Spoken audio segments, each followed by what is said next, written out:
ধরুন আপনি প্রতি মাসে আপনার বেতনের থেকে একটা অংশ প্রভিডেন্ট ফান্ডে জমা করে যাচ্ছেন এবং বছর শেষে দেখলেন সুদের হার একই আছে। তখন আপনার মনে প্রশ্ন জাগে, আমার লাভ কোথায়? কিন্তু আপনি কি জানেন এই একই হার আপনাকে ভবিষ্যতের জন্য অনেক বড় আর্থিক বিপদ থেকে রক্ষা করতে পারে। পশ্চিমবঙ্গ সরকার 2025 সালে এপ্রিল থেকে জুন এই যে এই কোয়ার্টারে সুদের হার অপরিবর্তিত রেখেছে। অর্থাৎ এই সময় বা এই কোয়ার্টারলিতে সুদের হার 7.1% রাখার সিদ্ধান্ত নিয়েছে। অনেকেই বলেছেন সুদের হার বাড়ছে না কেন, কিন্তু আজ আমরা দেখব কেন এই হার অপরিবর্তিত রাখা বাস্তবসম্মত, নিরাপদ এবং কর্মীদের জন্য দীর্ঘমেয়াদী লাভজনক। এখন আপনার মনে প্রশ্ন হবে যে সুদের হার বাড়ছে না, তাহলে এটা কিভাবে বাস্তবসম্মত এবং এটা কিভাবে লাভজনক হতে পারে? সুদ যখন বাড়ছে না, টাকার অঙ্ক বাড়ছে না, আপনার প্রভিডেন্ট ফান্ডে যে টাকা আছে সেটা যদি সেই সুদের হার একই থেকে যায়, তাহলে এটা কিভাবে লাভজনক হতে পারে? আপনি যদি সরকারি চাকরিজীবী হন বা পিএফের উপর নির্ভরশীল করেন, তাহলে এই তথ্যগুলো আপনার ভবিষ্যতের সুরক্ষার জন্য ভীষণ গুরুত্বপূর্ণ হতে চলেছে। তো বন্ধুরা, চলুন শুরু করা যাক আজকের ভিডিও।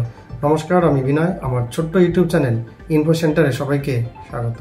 বন্ধুরা, প্রভিডেন্ট ফান্ড কি? আমরা সবাই জানি প্রভিডেন্ট ফান্ড কি, তাও একটু এখানে আলোচনা করছি। প্রভিডেন্ট ফান্ড হলো কর্মজীবনের আপনি এবং সরকার মিলে প্রতি মাসে একটা নির্দিষ্ট টাকা জমা করেন, যাতে অবসরের পর একটা নিরাপদ অর্থ থাকে। এটা কোনো খেলার বিষয় নয়, এটা আপনার ভবিষ্যতের নিরাপত্তার বীমা বা ভবিষ্যতের নিরাপত্তার বিষয়। 2025 সালে 1 এপ্রিল থেকে 30 জুন এই কোয়ার্টারে সরকার, গভর্নমেন্ট অফ ওয়েস্ট বেঙ্গল কিন্তু প্রভিডেন্ট ফান্ডের যে সুদ সেটা অপরিবর্তিত রেখেছে।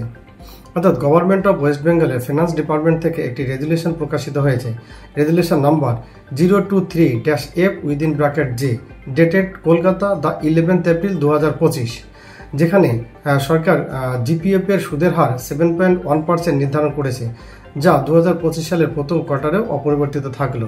অর্থাৎ গত কয়েক বছর ধরে গভর্নমেন্ট অফ ওয়েস্ট বেঙ্গলের কিন্তু জিপিএফ এর যে সুদের হার সেটা অপরিবর্তিত রেখেছে। একই হার বারবার রাখা সম্ভাব্য কারণ কি হতে পারে? অর্থাৎ সরকার এই যে জিপিএফ এর সুদের হার যে বাড়াচ্ছে না, এর সম্ভাব্য কারণগুলো কি হতে পারে আমরা একটু দেখে নিই। অর্থনীতির স্থিতিশীলতা বজায় রাখতে এটা একটা সম্ভাব্য কারণ হতে পারে। বাজার নির্ভর ঝুঁকি থেকে কর্মীদের সুরক্ষা করতে এই সুদের হার অপরিবর্তিত থাকতে পারে। করোনা পরবর্তী আর্থিক পুনরুদ্ধারে সহায়তা হতে পারে। আমরা এটা সবাই জানি যে করোনার প্রকোপে আর্থিক অবস্থা তো সংকট সবারই হয়েছিল, রাজ্য বলুন আর কেন্দ্র বলুন, সবার ক্ষেত্রেই। সরকারি বাজেটে ভারসাম্য বজায় রাখতে এবং কর্মীদের জন্য রেগুলার ও নিরাপদ রিটার্ন নিশ্চিত করতে সুদের হার অপরিবর্তিত রাখার চিন্তা ভাবনা করে থাকতে পারে। বাজারের তুলনায় এটা এত কম কেন? বাজারে তো আমরা জানি যে যেমন এফডি, মিউচুয়াল ফান্ড ইত্যাদি ক্ষেত্রে সুদের হার কিন্তু সবসময় ওঠানামা করে, কখনো বেড়ে যায় এবং কখনো কমে যায়। যেখানে পিএফ বা প্রভিডেন্ট ফান্ডের সুদের হার কিন্তু স্থায়ী, আর সেটাই তো ভবিষ্যৎ প্ল্যানিংয়ের মূল চাবিকাঠি। আপনি চাচ্ছেন না তো যে অবসরের সময় গিয়ে দেখলেন হাতে কিছুই নেই। অর্থাৎ এটা যদি মিউচুয়াল ফান্ডের মতো রিস্কি হয়ে যায়, কারণ বাজারের উপর নির্ভরশীল হওয়া এটা কিন্তু উচিত নয়। প্রভিডেন্ট ফান্ড কাদের জন্য সবচেয়ে উপকারী? প্রভিডেন্ট ফান্ড যাদের জন্য উপকারী, যেমন সরকারি কর্মচারী, শিক্ষামণ্ডলী, পেনশনধারী ব্যক্তিরা এবং দীর্ঘমেয়াদী বিনিয়োগের জন্য যারা ভাবেন, তাদের ক্ষেত্রে কিন্তু এই প্রভিডেন্ট ফান্ড খুবই উপকারী।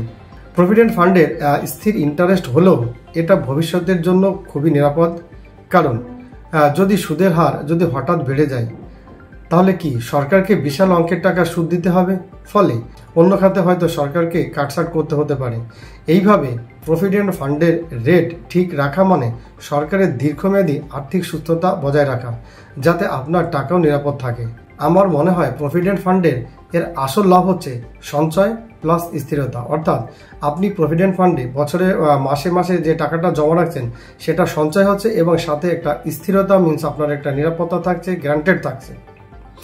এবং প্রভিডেন্ট ফান্ডের যে ইয়ারলি সুদ পাওয়া যায়, এটারও কিন্তু একটা বিরাট মজা আছে। সেটা কেমন? প্রভিডেন্ট ফান্ডে যে সুদটা পাওয়া যায় সেটা কিন্তু প্রত্যেক বছর এবং বছরের শেষে গিয়ে ইয়ারলিতে গিয়ে সেই সুদটা আপনার আসলের সঙ্গে যোগ হয়ে যায়, সেটা আপনার মূলধনে কাউন্ট হয়ে যায় এবং পরবর্তীতে সেটা আবার নেক্সট ইয়ারের জন্য ইন্টারেস্ট হিসেবে কাউন্ট হয়। অর্থাৎ চক্রবৃদ্ধি সুদের মতো ব্যাপারটা এটা আপনি ভাবতে পারেন। তো এক্ষেত্রে 7.1% রিটার্ন কিন্তু বার্ষিক কম্পাউন্ডে অনেক বেশি হয়ে যাবে। এখন আপনার মনে হচ্ছে যে কোয়ার্টারলি 7.1% এবং এই সুদের হারটা অপরিবর্তিত রয়েছে, ঠিক, কিন্তু এটা যখন ইয়ারলি বা বছর শেষে গিয়ে আপনার প্রভিডেন্ট ফান্ডের মূল অ্যাকাউন্টে ওটা অ্যাড হয়ে যাবে, তো এই ক্ষেত্রে 7.1% রিটার্ন কিন্তু এটা অনেকটা, এবং এর লাভটা বা এর বেনিফিটটা কিন্তু তখন বোঝা যাবে। ভবিষ্যতের জন্য রেগুলার লাভ, কোনো ঝুঁকি ছাড়া, এটাই তো পেনশনের মজা, যে কোনো ঝুঁকি নেই অথচ ভবিষ্যতে একটা লাভ থাকছে। তো এখন আপনি বলুন, প্রভিডেন্ট ফান্ডের স্থির সুদের হার কি খারাপ, নাকি আসলে এটা একটি দুর্দান্ত অর্থনৈতিক পরিকল্পনা? সরকার শুধু আজকের কথা ভাবছে না, ভাবছে আগামী দিনের আর্থিক সুস্থতার কথা। যদি আপনি প্রভিডেন্ট ফান্ডে টাকা রাখেন, তাহলে জানুন এটা একটা সুরক্ষিত আশ্রয়, ঝুঁকি নেই, টেনশন নেই। এমন আরও ভিডিও পেতে সাবস্ক্রাইব করুন আর কমেন্টে লিখুন পিএফ সেফ। দেখা হবে পরের ভিডিওতে। ততদিন পিএফ এর মতো নিরাপদ থাকুন, সুস্থ থাকুন।